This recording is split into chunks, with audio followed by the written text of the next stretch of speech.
Welcome to Rich Conversations. We are in the farmhouse studio right now. This is our first episode recording in here. This is what I've dubbed the reading room.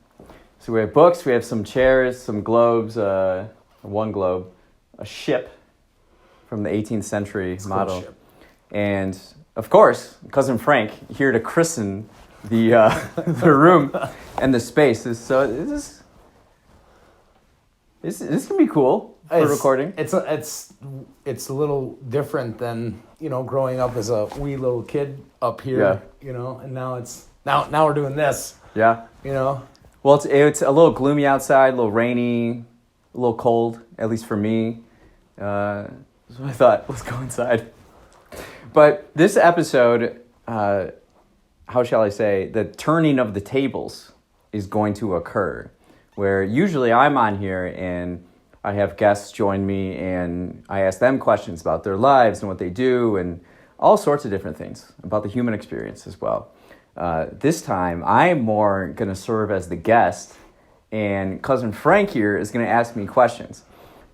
And they're going to be questions in relation to the time I lived homeless in Chicago.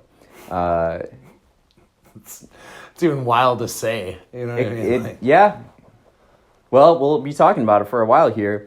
And the reason I want to kind of talk about this is because, one, I don't usually talk about it. I don't really open up to people about it. And I get more and more people asking me about the experience. They want to know about the subject, and it seems to be more of a topic in cultural conversations. It's more visible in cities today.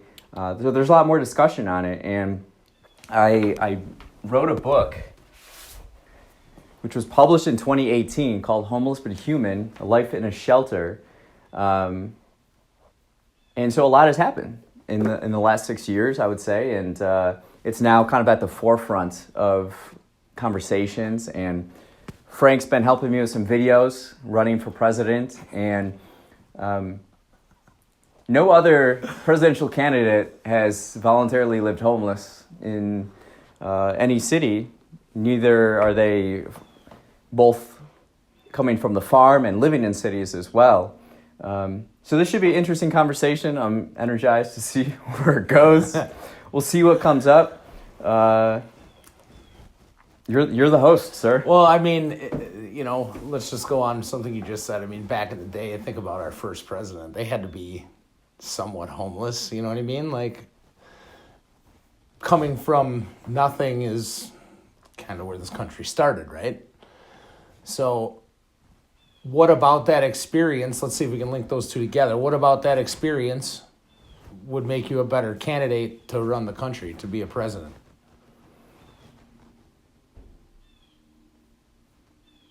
I think one of the biggest things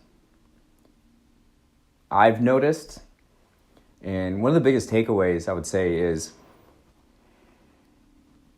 my intention was to learn from other people, to experience it, to open up and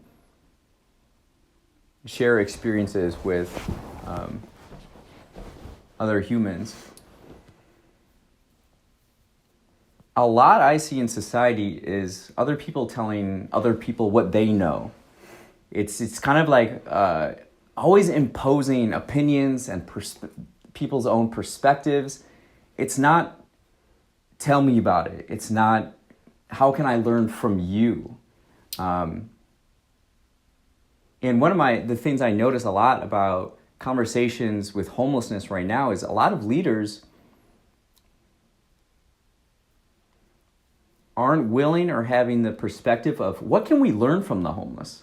Like in society, what can we learn from the homeless?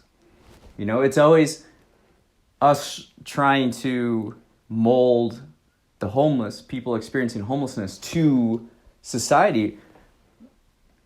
Why not learn from other people? And that's where there's such a disconnect, because when we're trying to solve homelessness,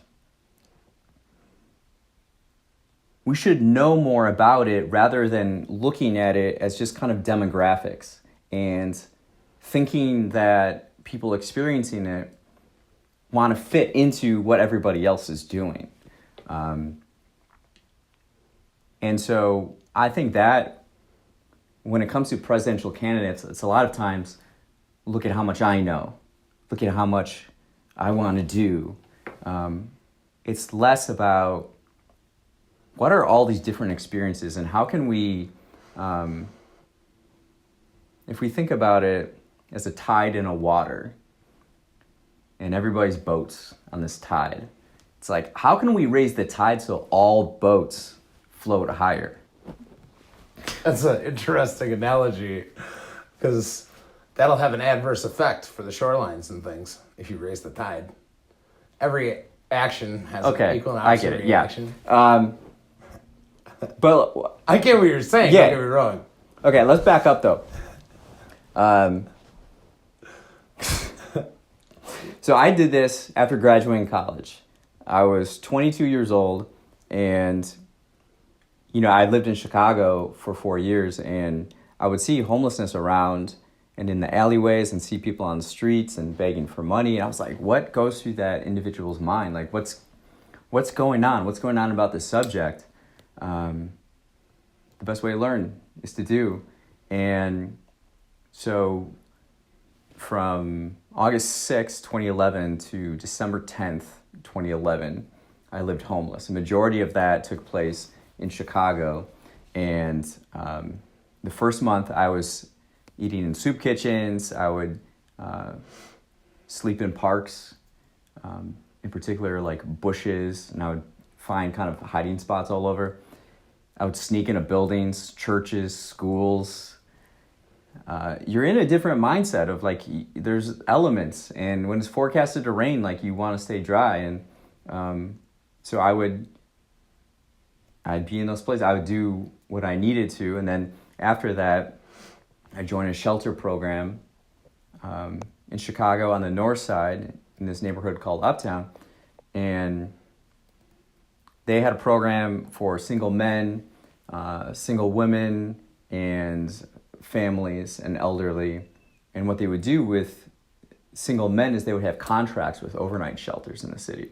And so I went every day for 2 months to this place on the west side in East Garfield Park called, I guess I won't say the name right now, but, and that's where I was every day, sleeping on the floor next to another man about a foot away. And then we'd get up, do it all over again, kind of thing. And so it was a total of 4 months. And the book itself, A Homeless But Human, is about the 2 months in the shelter, the people, and things I learned. So there's a lot that I want to ask you involving. Let's open it up. Let's start with current day. Since your experience, have you gotten in contact with any of the people that you met along the way, or any of the shelters, or any of the stuff that you experienced? Are you still in contact with some of the people today? I'm in contact with one person, who no longer lives in Chicago and is no longer homeless. All right, cool. Yeah. Is that because of the programs and all the things that you just discussed, that he was that person utilizing the same resources that you were? Well, I think there's the biggest thing I want people to know about homelessness is to kind of redefine it. If you look up homeless in the dictionary, it just says persons lacking permanent housing, period. Like, that's all it says. Whereas in society, we often impose or put images in our head about what homelessness is, whether it's a physical appearance, a mental illness, stuff like that. But the homeless community is pretty vast. There's communities within the homeless community, and my experience was just one within it. So single men, right? But then there's also the tent community, and then there's single women, and then there's elderly, there's youth, there's all these different experiences. Someone could be homeless because they lost a job, they're looking for opportunity, and they're in transit. Someone getting out of prison, they have nowhere else to go, so they're homeless and they're in the shelter. You have people fleeing from domestic abuse and violence, children getting kicked out of their homes because they come out to their parents as gay, fleeing gang violence. There's all these different things. And also, there are some that do it, and that's what they do. And the kind of the nickname... What do you mean by that? Some that do it, and that's what they do. What do you mean by that? So after a while, and you experience it...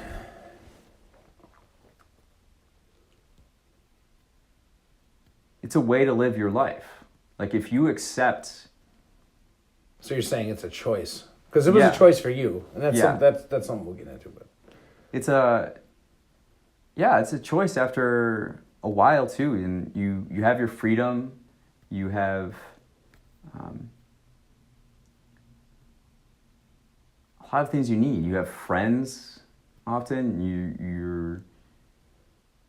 Your food is often provided. You could get shelter if, like, bare minimum, you can survive and, like, be happy in a way. And a lot of individuals oftentimes that do that are coming from, like, rough kind of backgrounds as far as their experiences. Maybe they've been in prison and they're like, I'm not in prison. I can walk out the door every day. It's pretty great. It's a crazy adjustment too. I can, have choices and do what I want. And that, it might not be something you would choose to do or accept, or I or anyone else in society, but to other individuals, individually, one can accept that as life and still find meaning and joy and purpose within it in a way. Do you feel that, so this is something I've wondered since all this happened. Yeah. So this is a good one. Do you think that your choice to do that skewed your experiences? Well, that's a great question. Because I've thought that from the very beginning. Like, that was a conscious choice that you decided, planned, and executed. Mm-hmm. You know what I mean? So, like, it was already set that you were going to do this. You were going to experience this. Yeah. Now, did you have a determined amount of time that you were going to do it for? No. So and that's the thing, is that you got to decide to end it. So in your mindset, there's already, like, you could just stop anytime you wanted. Theoretically, to me, I'm someone who loves exploring the mind, the boundaries, the possibilities. That's, like, the initial interest of it. Like, what goes through a person's mind living homeless? And so with that, the training of the mind, can be so intense that some thoughts don't register. Like, it's just like a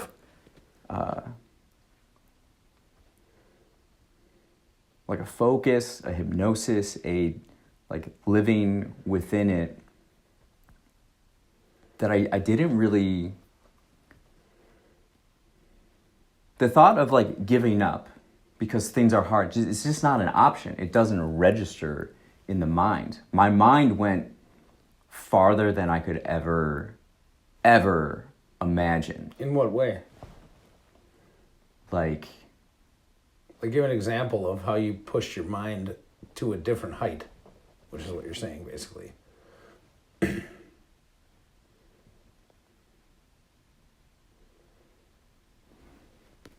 Like,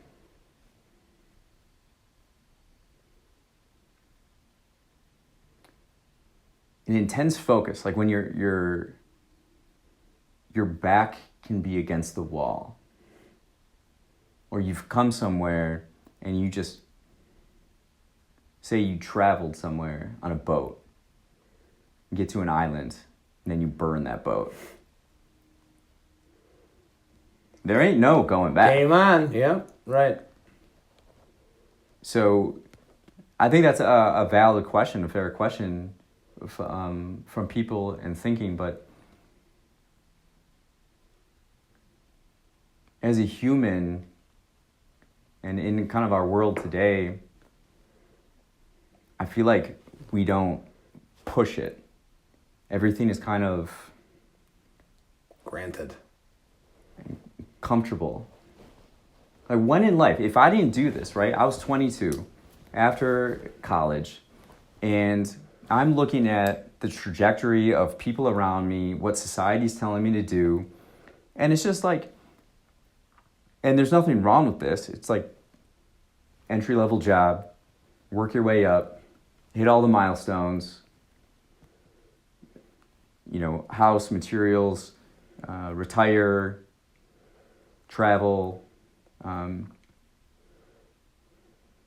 or other kind of avenues like that. But when in my life could I let's see what we're made of.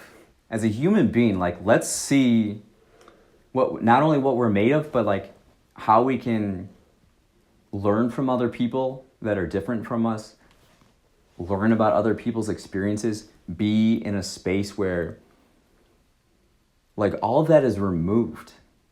That's the most powerful thing I still think about is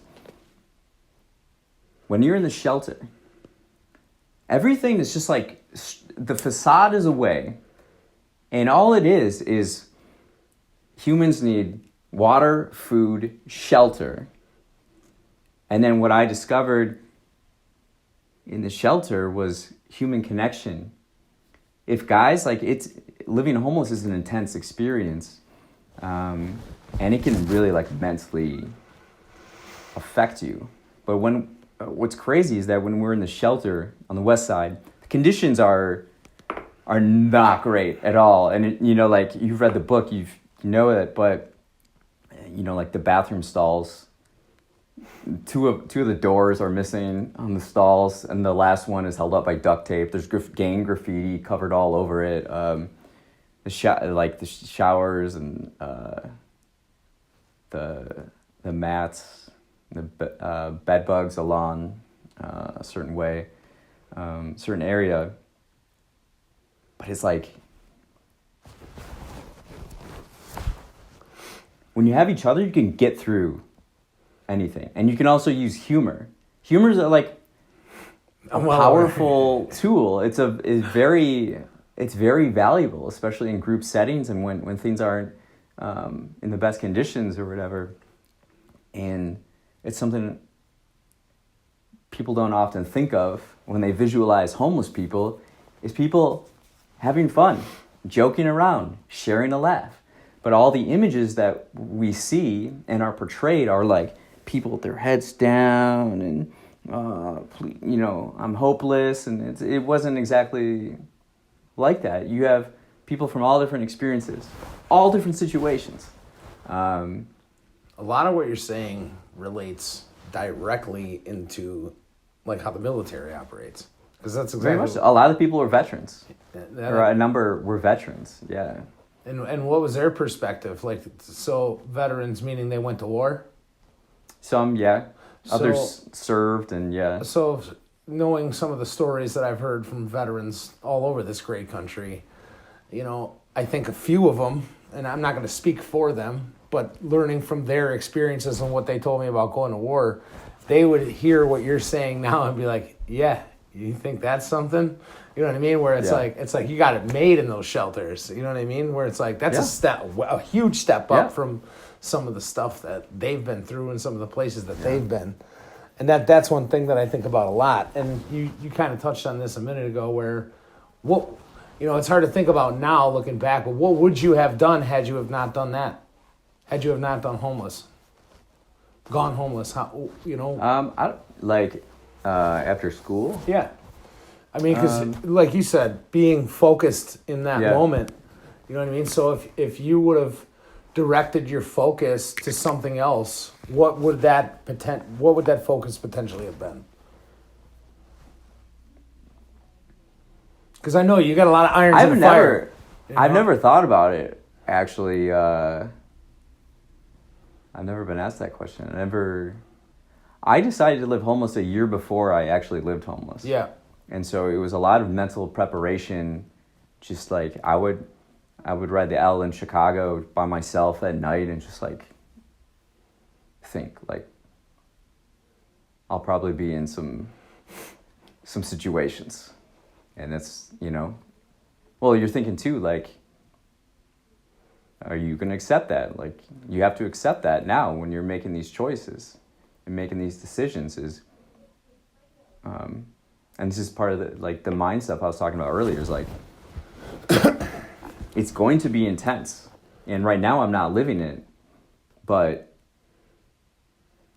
I better understand that,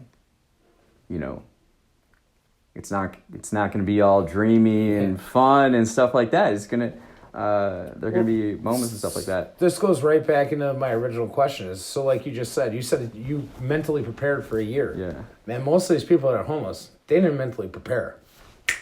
It happened. And you don't see it coming. You don't know, nobody can predict the future no matter what. And that all ties into it where it's like, you had time to prepare. You had time to think about this, this is something you were going to do. This isn't something that happened to you. Yeah. You know what I mean? And like, that's kind of where my question originated from, where it's like, clearly it had to have skewed your results because you thought about it. Riding the L train and doing some research on all this stuff, like that had definitely played a role. I didn't do any research on the topic. Twice I volunteered at local soup kitchens. And I remember one time my job was to just pour soup into bowls. That's what I did the entire time. And I remember thinking like, this is nothing. This is like stupid.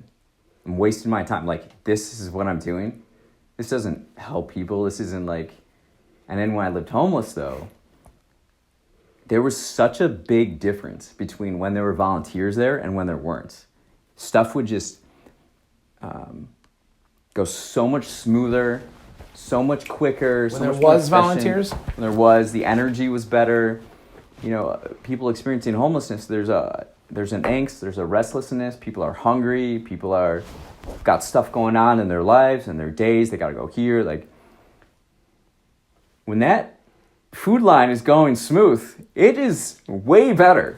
And everybody does a part. Everybody plays a role in that. And I would think back to that time, that one time I was pouring the soup, and I'm like, I did help. Like, that was something.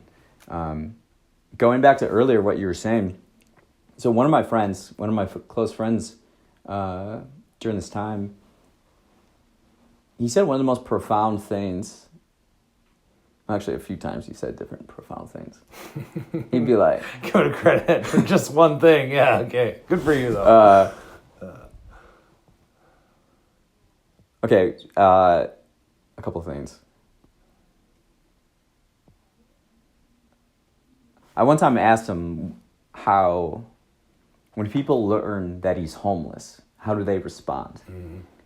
And he says, well, what most people don't know or don't think of is that if you're living paycheck to paycheck, you're this close to being homeless. It's you're one paycheck away. Yeah. Yep. From that. Yeah. Other things he said too, he would always say, we ain't living, we're just existing. That has been ingrained in my brain ever since I read it. You brought it up. I say it constantly. And I feel that way constantly, and it's becoming more. I'll even go as far as to say it's like an epidemic, because most people feel that that's what's happening. Now, it's my belief that it's because of these. Okay, because think about it. If we were sitting here, we were both mentioning the phones. Yeah. So if we were both sitting here on our phones having this conversation, it wouldn't be rich, would it? It would just be two people on their phones talking out loud or thinking out loud. I mean, nothing replaces this. I understand that. Yeah. That's what I mean, though. Where if we put these in front of us, it's it's a blockade. It's already putting up a wall. Well, it's like physical. If you can't be in the physical space, this is an option. So that's better than zero, right? Especially with loved ones and friends. And depends on where you are. Yeah. Because think about it. If you're with loved ones and you're with somebody else, who are you with at that moment? If you're talking to I get what you're saying. There's that small separation. See, Cousin Frank and I usually we'll do more of these too, and the focus will be on technology. I find, this is something. This is all viable. It all relates. Well, because what's on my mind right now is almost every conversation I have with people, digital technology comes up, this subject, and how it's such a part of society. It's in all aspects of our lives, yet when the presidential election is going on, there's nothing said about it. This is the biggest thing going on in society, and it's not the biggest issue. It's not even close to the biggest issue. That's something that blows my mind constantly. It's really disturbing to me, concerning. It's so huge. Every conversation. So let's tie this in then. So let me ask you this question. Do you think technology could help the homeless situation? So I think now... That's a good segue. I don't care what you say. That's good. So when I lived homeless, you would have to get permission to go on the computer, to use the computer, to do whatever you're going to do. In particular, if you,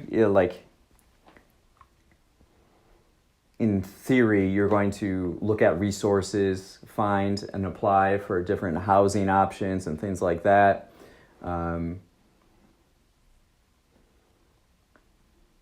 Did most people look at porn? I'm sure America wants to know that.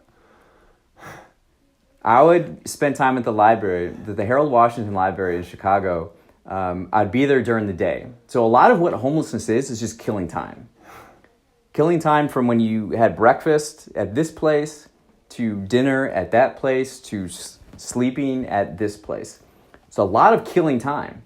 So you got to do different things. Some guys read. Other guys watch TV. Other guys play chess. Other guys smoke. Everybody's doing something. Other guys work and make money too.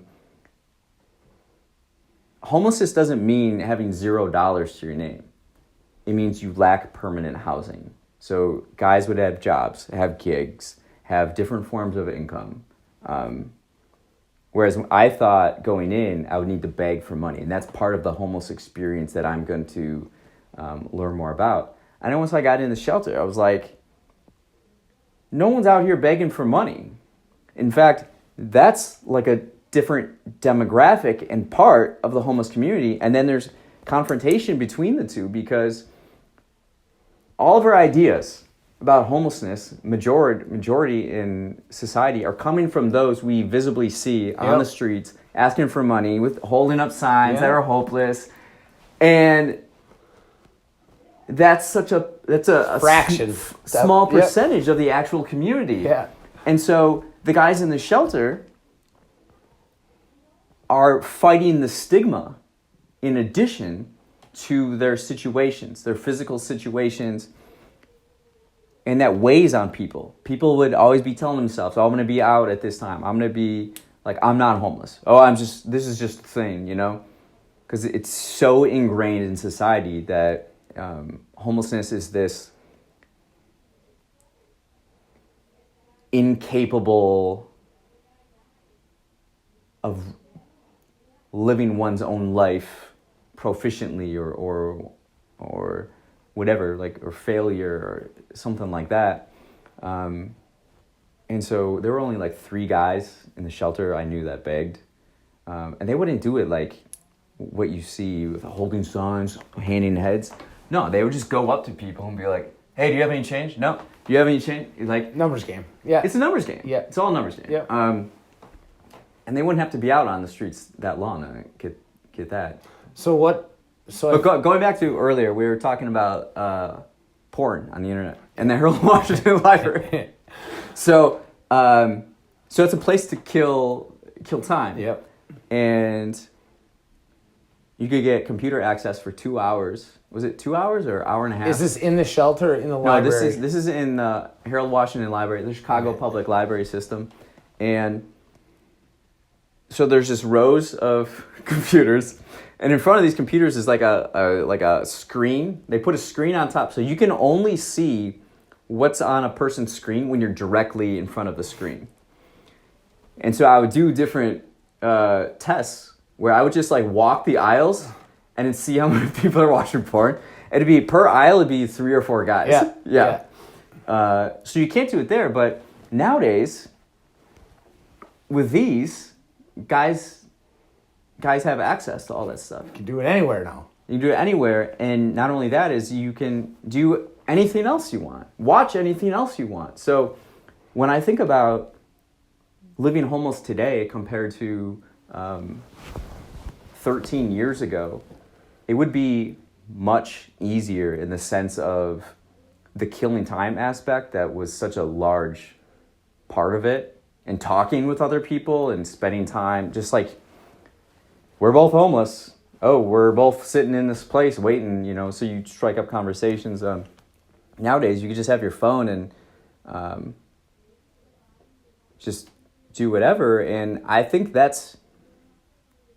I also get resources. You realize that just now you proved my point of what I was saying before? No, I understand that. Okay. And I'm not in the community right now, so I don't know how exactly it's operating. But I do think in my head, if going back to that concept earlier of like, if you accept this as your way of life and you can live and survive like this and you can find meaning within it and have friends, it's not a terrible way to live life or experience. And I think that's why there's an increase of it in cities with tent communities and stuff. It's like, if you got a place over your head, people to hang out with, food, and then you got your phone and you can charge it, you can find out different spots, like, the day can be pretty enjoyable. Like, why? Like, I really think that it would be...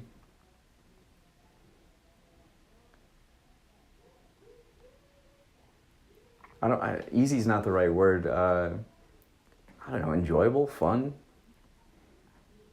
I hope I don't have to find out, man. Yeah. You know what I mean? And that's... Because you can also, there are programs, you can bet that companies or the government or whatever wants phones in everybody's hands. Everybody's hands. So there are... Why. Well, it's just another person. You can track their data. And it goes to the collective data and it's valuable. And then, but at its core though too, if you're someone living homeless and you're looking for resources, you don't have to wait in line. You don't have to sign up. You don't need permission to have a set window of time to research this stuff. You can do it on your own. So, okay. So taking that and tying this into your candidacy, then do you think that phones have become to the point where everybody should just get a phone? Where the government should just supply a phone? Because this sounds something like a healthcare debate. Everybody needs healthcare, right? Yeah. You know what I mean? So that now I see those things are starting to become a level platform. So providing one if someone wants one, or like mandating it? Either way, I mean, that's the thing. So like even wouldn't mandate it. That's un-American, and it's like they mandated health. They mandated healthcare. They mandated insurance. What's the difference? People, from what I've heard personally from a judge to my face, everybody's got a smartphone. He lied right to me. Yeah. I know 2 people under this very roof that do not own smartphones. Yeah. So think about that. That's coming from our judicial system, directly to me. But then that again, I feel like is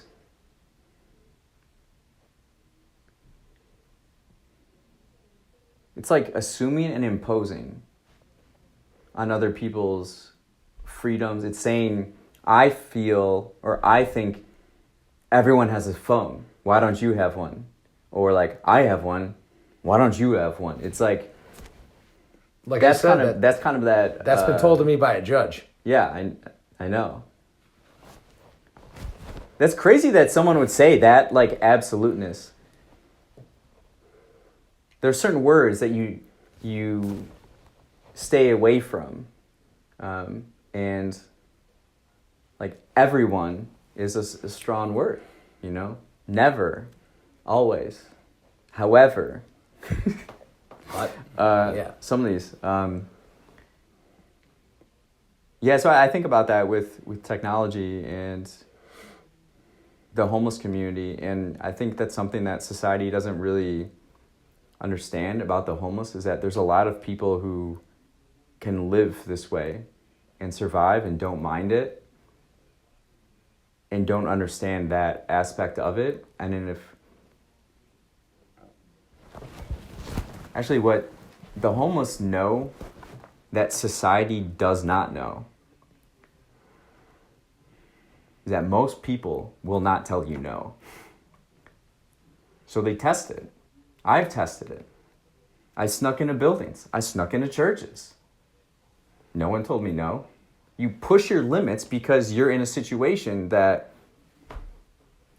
is this what I'm going to do? Is this what I got to do? That can be applied across the board. We're human. Yeah. Okay? That's what we're ingrained to do, even when we're little babies. Is what? Ask for permission or? Push your limits. Push See your what limits. you can get away with. But it's not... That just by itself, like... Many homeless know that most people will tell them no because, one, people don't like confrontation. Most people don't like confrontation. Most people are doing a math equation in their head of confronting someone, trying to change that person's behavior, the amount of energy required in just that whole interaction and not knowing if there's going to be actual accountability or whatever. It's just like not worth anybody's time. So if you know that most people won't come and tell you no. Most people, it's against their energy equation to tell you no. And those are the big things. But when we look at like an overall bigger idea of it, is that most people living their lives tell theirself no before they even ask someone else if they can go do this, pursue this idea, pursue this, whatever it may be. There's like a self-doubt. We're the ones telling ourselves no before we even go try things. I think a lot of that, though, comes from our own government. Because let's take, for example, you sneaking into a building. Sure. Technically, go ahead. I never snuck in. I was just in the building when it happened to close. Okay, which is still illegal. You're trespassing. The government already told you no, and you did it anyway. That's not your property. Well, this is another thing I've noticed, especially recently, is especially with like COVID. I think with COVID and the pandemic, it proved individually that our government doesn't have the capacity to enforce laws that they have. And so living homeless or living on the streets, whatever, you now know that. And isn't that just a shred away from anarchy then? Like maybe, but I do find that like most people have like goodness in them. Yeah. And hoping hope. Yeah. Hoping that that's real is a big part of it, because if somebody has hope and faith, then yes, you're absolutely right. But that's what kind of makes me nervous too about, not nervous, but like concerned about the country. It's just, there seems to be this lack of energy, this lack of hope, this lack of faith and goodness in other people. And we are becoming, with the aid of phones and these rectangles, as you say, becoming more closed. The images we're seeing are more, I don't want to say sensationalized, but they're programmed to get us to push our buttons psychologically so that we react or we continue to pursue content in that regard, in that same kind of vein. We're seeing there's kind of like two planes of reality in a way. There's one, the reality in the physical space and where we are and the facts within it. And then the other plane of reality of the internet and its images of the other reality portrayed in whatever ways. This is perspective, yes. And so if more people are spending time looking at this image of reality, then, and because it's designed to provoke more people that think that, collectively we're going to be a little bit more closed. We're going to be a little bit hesitant in interacting with people and sharing love and kindness with other people. And I just notice it. Every city I go to, it's like there's a lack of energy, a malaise. And I ask myself, I'm here. Like I'm energized to be here right now. Why am I feeling this malaise from energy people around me? It's like, but it's in different everywhere I go. And it's concerning to me. It's like a lack of spirit. And I fully agree with you there.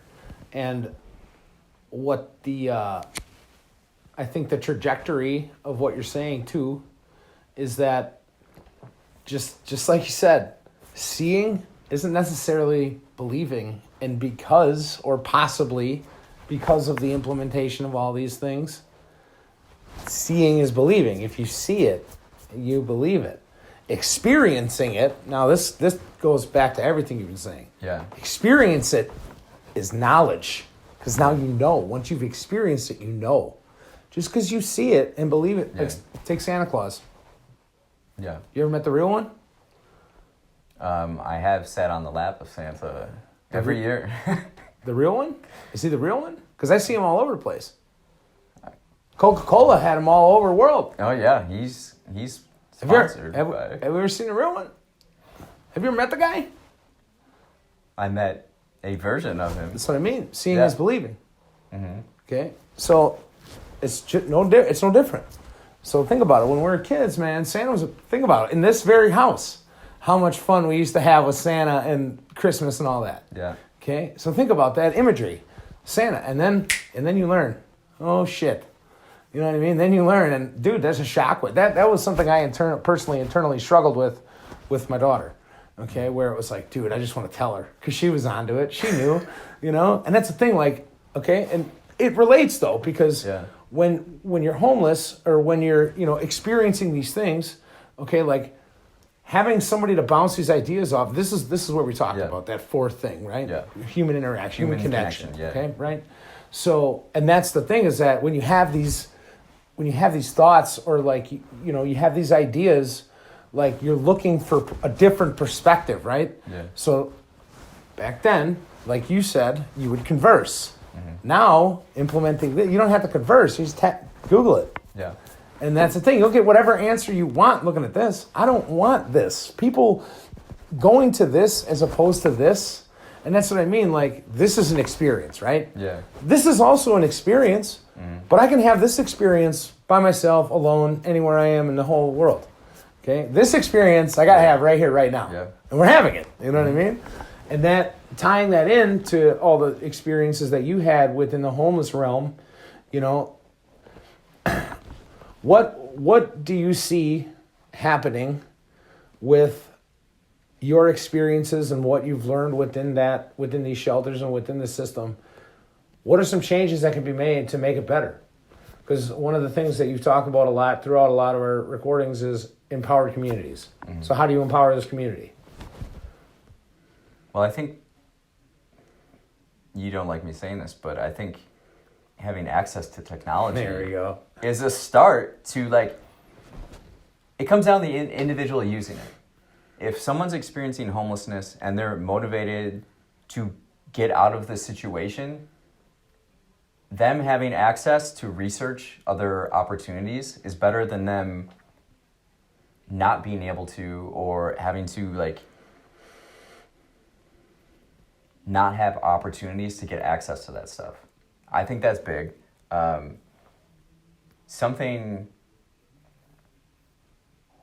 So just with that one thing. Yeah. So you said though also that you could be happy with being homeless. Like, if you navigate this can be a choice. It can be a lifestyle. Yeah. So then how do you weed that out? Where it's like, because like you said, wanting to get out of that, you have to want to get out of that situation. So then how do you figure that out then? So this is my big idea is to design a new American city on the southwest border, primarily to better organize and handle immigration coming from the southwest, and not sending migrants to cities right away. Like, have a foundational structure in place, but also to experiment solving domestic issues on a smaller scale, test more innovative solutions, and apply them to other cities afterwards. We oftentimes try to take these big issues, say like homelessness, and we just try to kind of blanket across the board and try to do too big at once, whereas I think it's better to test small.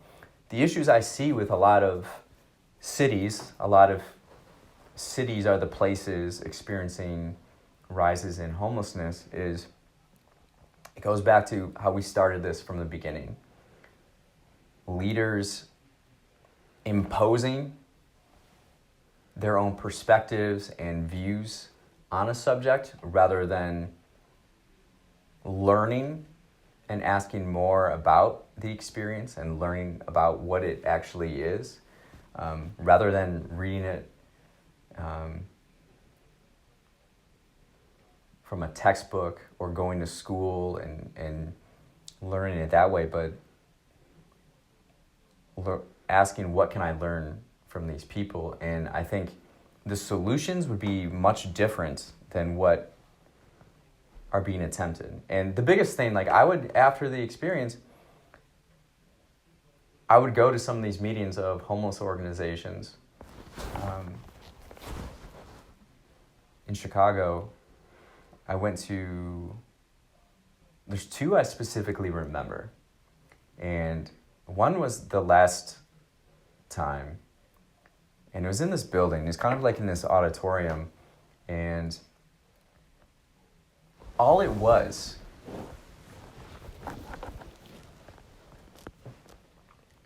people giving these, like, passionate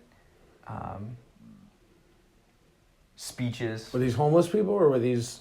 One would be, so it would be organizations within the city of Chicago that help the homeless community. Okay, so homeless support. And basically. the city. Okay. Yeah, it's like the city bureaucracy of... Coalition, whatever you want to call it. Sure. It was like some of these passionate stories, and then complains about funding. It was just like complaining about funding, and then in some of these stories, and it was like, I thought to myself, they're not here to solve homelessness. They're not here to do anything other than really pat themselves on the back and feel like this meeting is like helping. It's just like meetings. It would just be like meetings, and like I was like, this is not for me. Like How you're feeling right now is how a majority of America feels about our own government. Yeah. So for example, from what it comes down to a lot of these cities taking more innovative approaches rather than looking at funding as the bottom line of how to solve any problem, whether it's homelessness or education, all these things. It's what I see the issue as: the lack of creativity, the lack of imagination, the lack of innovative approaching these subjects and just applying the same thing over and over throughout the years and just viewing funding as the reason why something is successful or not. I do not agree with that, and that perspective comes from not being willing to learn from other people, ask people about the questions. One of the biggest things I experienced and had conversations with other people in the homeless shelter is privacy. So I went to the homeless shelter, I slept in the homeless shelter every day for over 2 months. And it was part of this program, and we would get bus passes to come back in the morning. And this van would take us over to the west side, and I'd be in it every single day. People would come and go. You wrote about that in the book. I remember reading about that. Yeah. So the conversation in the van were pretty good. But when people hear that I voluntarily lived homeless, they think the first thing that's thought of is he taking resources away from people that might need it? Well, it turns out my consistency actually ensured that those resources would be more available. Because it would be like, oh, I went by Rick. Oh, Slick Rick's here today. And he would say, hey, if you guys don't show up, this, the city's going to think you don't need this anymore or whatever. Or I'd give my food to other people, or, there's all different kinds of things that would come up.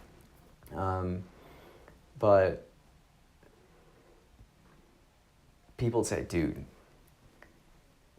Rick, man, how do you do it? Don't you need a break? You go crazy if you stay in this place every day. I go, yeah, I know, but it's just what I gotta do right now. Most guys weren't there every night because they knew that. There was a psychological component to it of, if you do this every single day, it will like drive you crazy. So some guys, they would have friends that they would stay with every now and then, or family, or they would sleep on the L, or they would go sleep in a hotel. They would get a hotel for the night. And there's all these like different ways so that you kept your sanity. Here I did it like every single day, and it definitely like weighed on me. But it goes back to like privacy, the luxury of just having a space, like 4 walls and a floor and a ceiling. And you can just sit there and just breathe by yourself. It's like the most epic thing.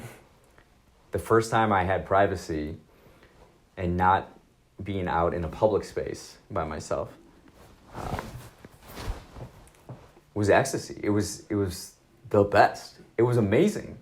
And so looking at just that aspect and understanding that aspect, we can come up with different solutions that aren't so reliant on funding. Like every homeless person having, a single family home kind of thing. All guys, and I saw this, I was really inspired by it. When I stayed in New York the last time, I stayed in a spiritual retreat for 2 nights. Cool. It was an Airbnb. So I found it through Airbnb, and it was just like this spiritual retreat, just listing their like space on it. I thought it was brilliant. I thought it was ingenious, and that's what I love about Airbnb and companies that are doing cool things like that. It's innovative. It's innovative. It goes hand in hand with what you've been the saying. floor plan, I was so impressed with the floor plan. What I need when I'm traveling is just a roof over my head.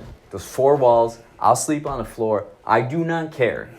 But I also have a briefcase of tech with me and like 6 iPhones and a computer, and like I want security at the same time.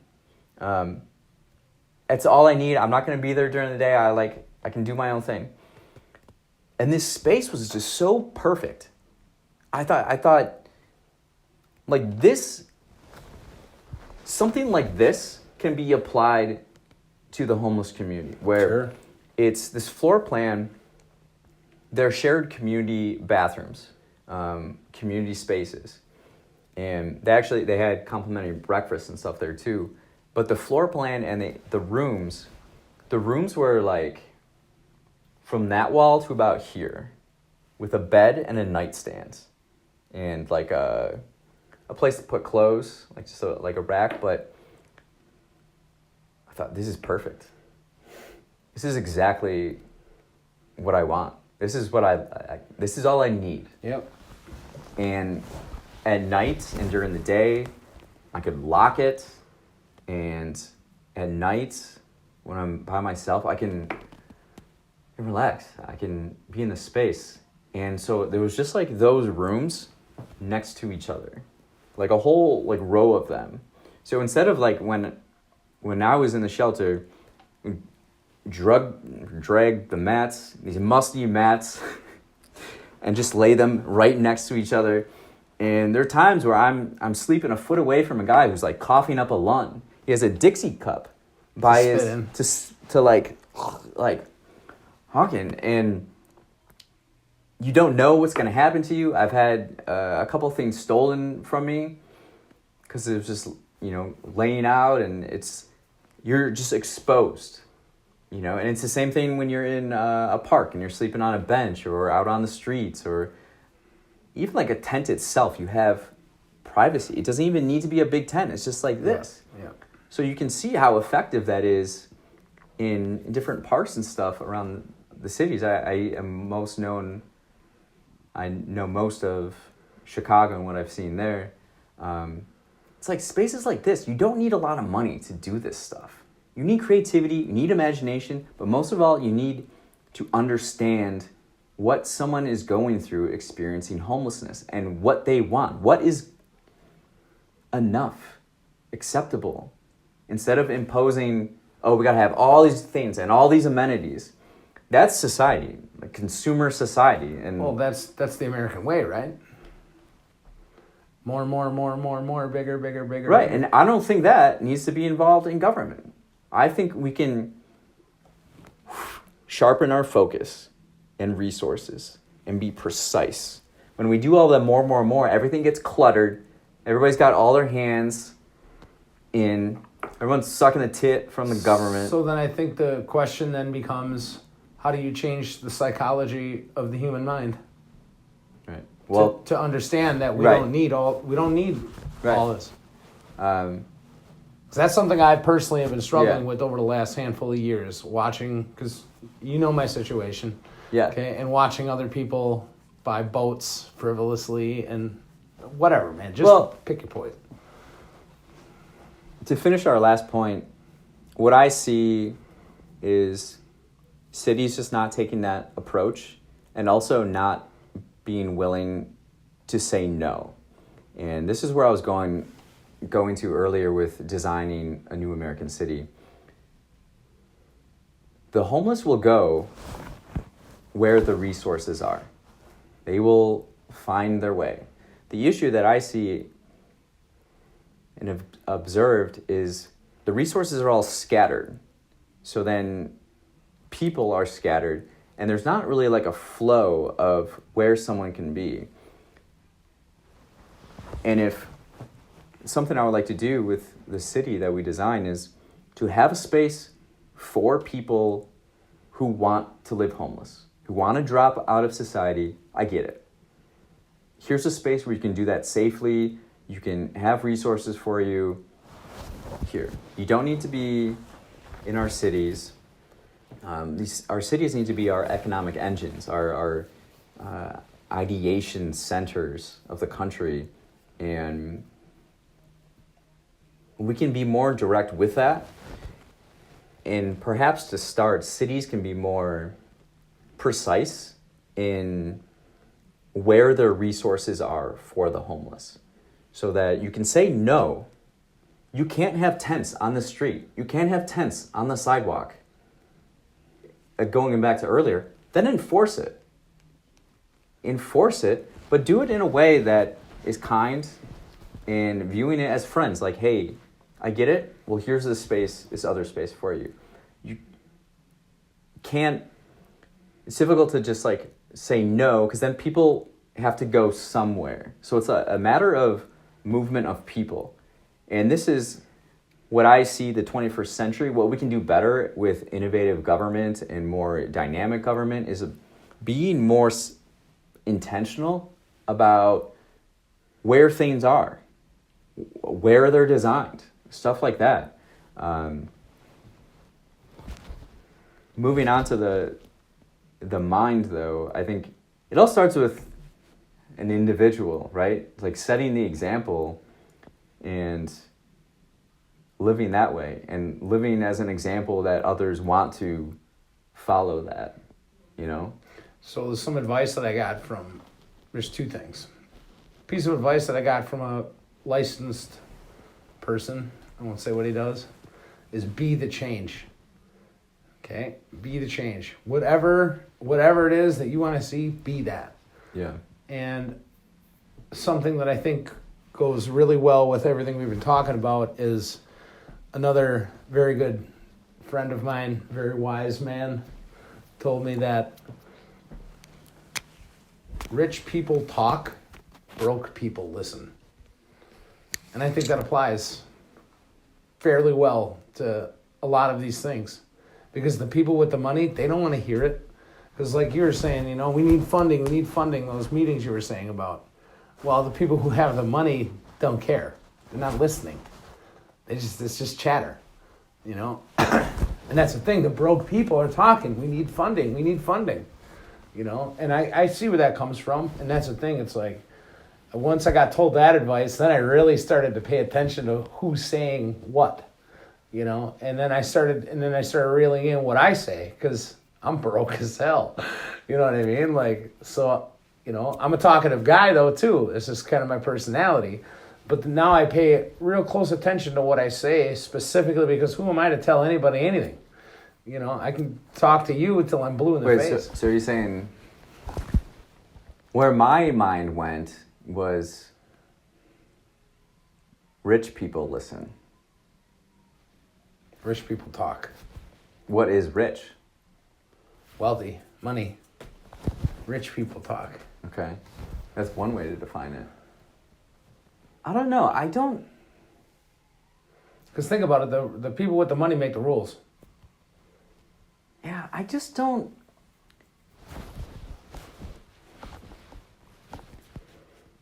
I see a lot of this in society. It's like this kind of like class warfare and this class like rich versus poor, and I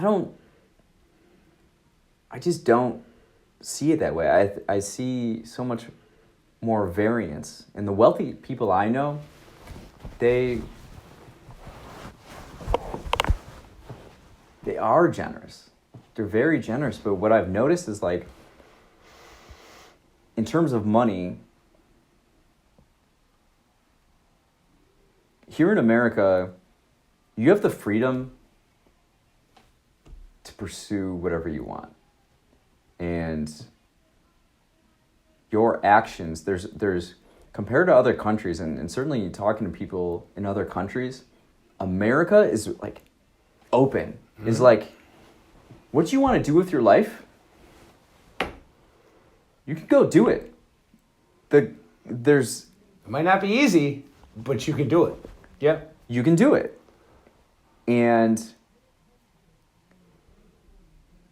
a lot of the wealthy people that I know, they were focused, and with their individual actions, they like took steps to acquire that financial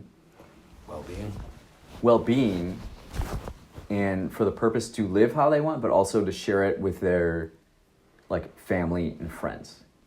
And then I think I see with society oftentimes there's looking at those individuals and like asking, why aren't you doing more? It's just not how their brain is wired. Their brain is like wired individually of like, I'm gonna pursue personal responsibility, I'm going to take specific actions, and I'm going to do this. They don't see an obligation in a way to others, because from their perspective, it's up to the individual to do that same thing, so that if we're all doing that and helping our immediate circle and family and friends, we will all be better. So I think that's why a lot of wealthy individuals don't make great leaders within government.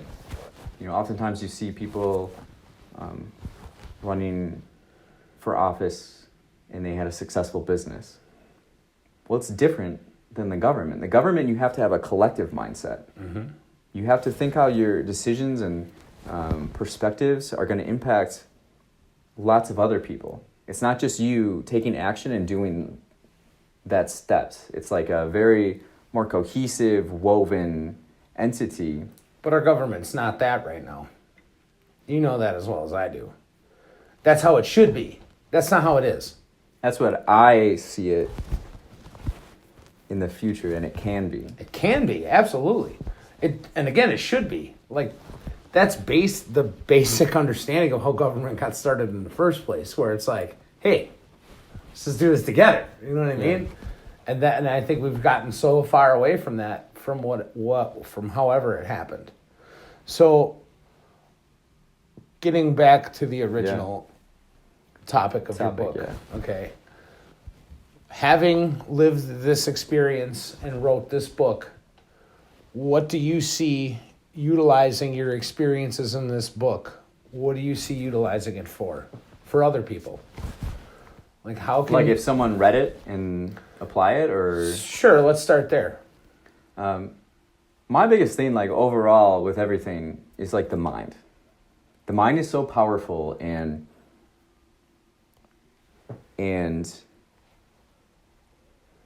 connecting it with, like, fundamentals as human beings, and, like, that kind of education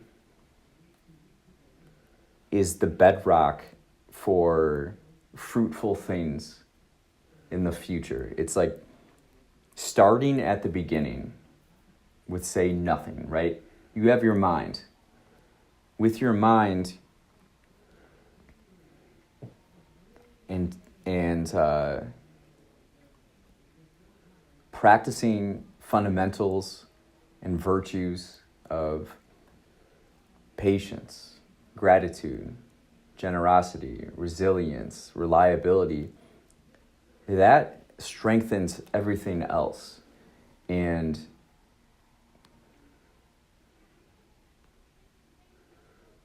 that's what most I want to share with others and the world. It's just like, if we elevate ourselves in terms of just being a higher level human being and how we operate, how we are aware of the world, it can raise the tide. Yeah. That's good. I was waiting for it to come back. But what I disagree with is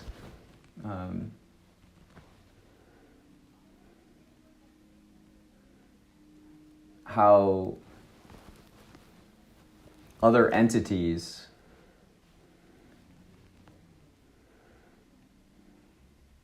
communicate how to raise the tide is through all these other mediums, and all those mediums cost a lot of money and stuff. The stuff I'm talking about is free. You can do it.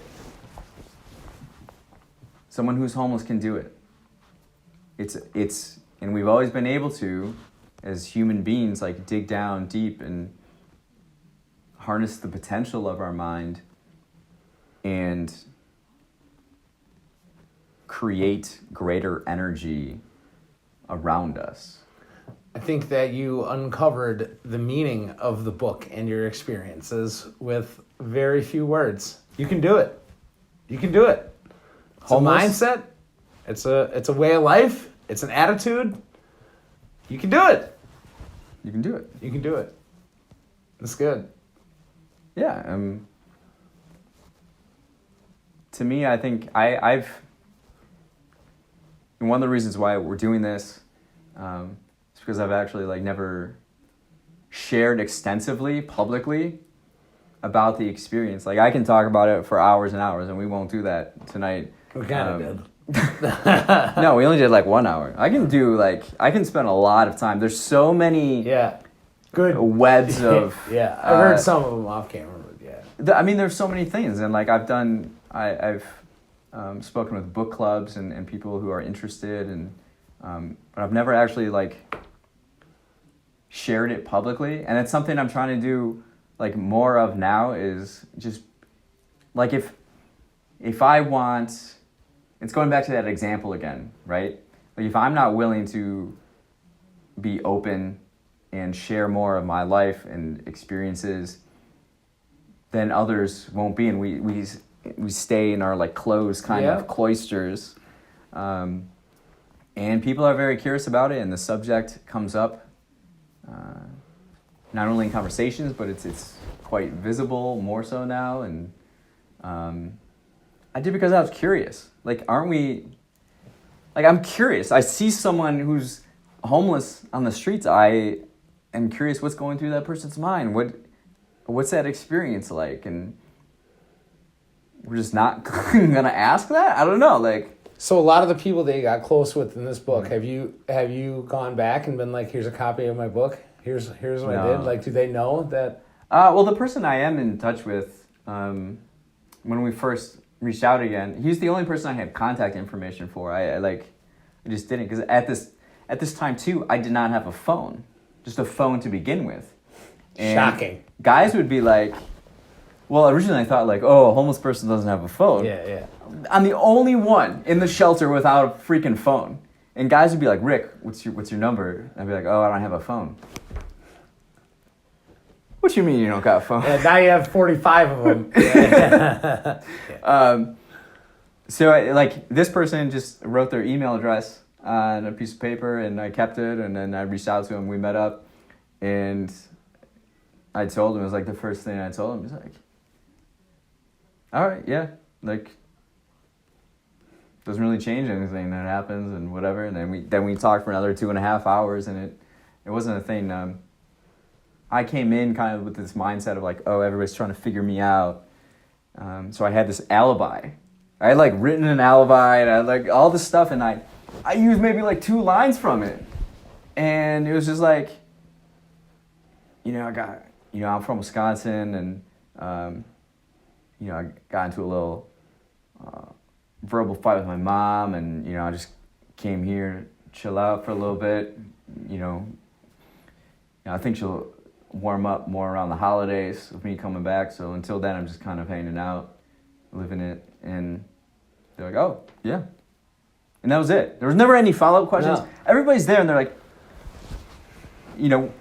yeah, something went wrong. Yeah. And we're here. All we can do is get through it together. That basic concept is something that I've noticed holds throughout wherever you are, is that it's the number one thing that you'll have in common anytime you're sharing a space with somebody. You're in the same place at the same time. Yep. And right away, okay, you ultimately end up with two immediate things that you have in common. You're both people, and you're in the same place at the same time. That's a good start. And it's great. You already have stuff to talk about. Yeah. And I think it's insane sometimes to see, like, I've been in some weird places too, man. Here, I'll give you an example. Recently, I was at this thing and I was on the roof, okay? How I ended up there. A thing and a roof. Yeah, okay. I was at this cool place downtown. It was right by the Pfizer Forum. And I ended up on the roof. Okay. And, like, you weren't supposed to be up there. It wasn't cool, whatever. And there was this couple up there. And I was like, hey. They're like, hey. And it was like, what's going on, They weren't supposed to be up there either. And it was like, it was cool, man. We ended up sharing a cool story. And, like, turns out they're both, one's a lawyer, one's this, and they're way well off, and I've got no shirt on, and you know what I mean? It's like, and then I light up a cigarette where, a big no smoking sign. They're like, I think you should smoke up here. I was like, yeah, all right. They're like, you got an extra one? You know what I mean? It's like, all right, now we're all breaking the rules. You know what I mean? But yeah, it's that same type of camaraderie, you know what I mean? That human connection where it's like, hey, we're in the same place, we're doing the same thing, we might as well converse. Yeah. Or we could do the alternative. Yeah. From the experience, I've applied a lot to life. Yeah. Like, I don't talk about the experience as much. I just kind of like live with it and be it. Yeah. Like, the biggest thing is like being in a space where material things didn't matter, like as far as you're not viewed by your titles or really like the clothes you're wearing, how your hair looks, like all these things. It's like character. The only thing that mattered in the shelter was your character as a human. And since I left, I still haven't felt that again. Where your character is what's carrying you? Is that what you mean? Yeah, like that's the most important thing. Yeah. And it used to be, Richie. It used to be. And like that was the barometer of like reputation and things like that. But also with material possessions, there are a lot of moments where I felt happy in the shelter with others. And if you're able to experience happiness or feel happy when you have nothing, like, that's a very powerful thing in life. When you're not thinking of anything else, you're just like, you can be happy with nothing. That is rich to me. That's the most powerful feeling you can have, yeah. Yeah. Very much so. So I often, probably live differently than a lot of people, and I can be perfectly happy sitting on a park bench for 2 hours, doing nothing, not being on my phone, just like observing. That's one of the things or skills I took away from it, is that I'm able to just be in a space and just be there. And it was from a lot of that training of just killing time. You got to figure out ways to kill time. And I didn't have a phone with me, and I would just sit there. And I remember, the years after it, often feeling like guilty because I'm not being productive, I'm not doing this or that. I just love doing nothing. Like, I didn't think of it that way. Whereas now looking back, I can see a lot of these things and their influence. In the immediate afterwards, when I kept doing these things, of these habits I was building, I viewed them as negative. And now I'm like, the ability to just sit on a park bench for 2 hours without being on your phone and just observe the world. Think how powerful. We're overusing the word powerful, but like how not just meaningful, but just like impactful.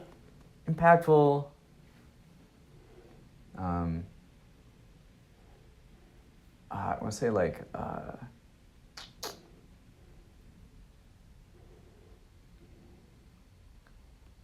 self-reliant in a way. Like I need nothing else other than the world around me to be entertained, to be curious. It's like curiosity and stuff like that. We've had conversations, so that's something I took away for sure. Like as far as a habit in a way, the habit of really enjoying just placing myself, staging myself somewhere, and just being in there. Yeah. And the other one is coffee.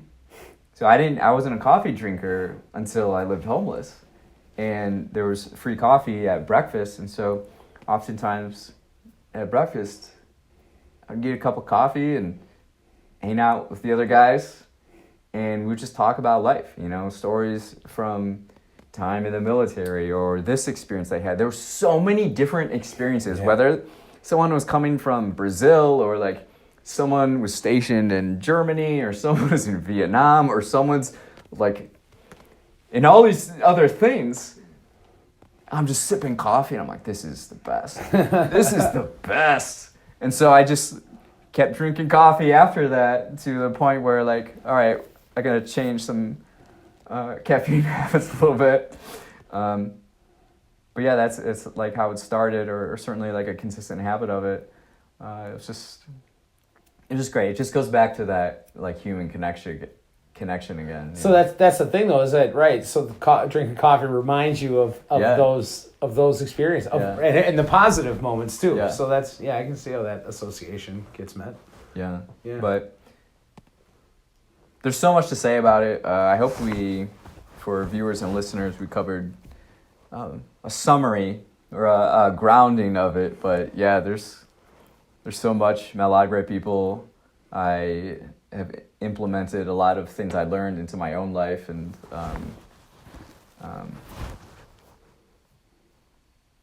I think